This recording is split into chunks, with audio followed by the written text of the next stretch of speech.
जैसे एक चीज़ हमने देखी कि अल्ताफ़ हुसैन साहब की जो है वो कराची के अंदर, हैदराबाद के अंदर, शहरी सिंध के अंदर तोती बोलती थी और खुद वो जो थे वो लंदन के अंदर मौजूद थे और आप उनके साथ वहाँ पे रहा करते थे। तो क्या मिज़ाज था कि एक शख़्स जो कि कराची का बादशाह है और बैठा हुआ वो लंदन के अंदर है, तो क्या कैफ़ियत होती थी उनकी? मिस करते थे कराची को?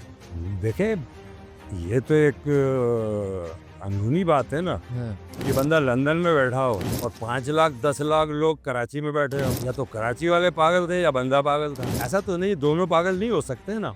यानी कुछ ना कुछ उसमें उनने कोई कैरिज़मेटिक वो थी जिसमें लोग बैठ के उनको सुनते थे।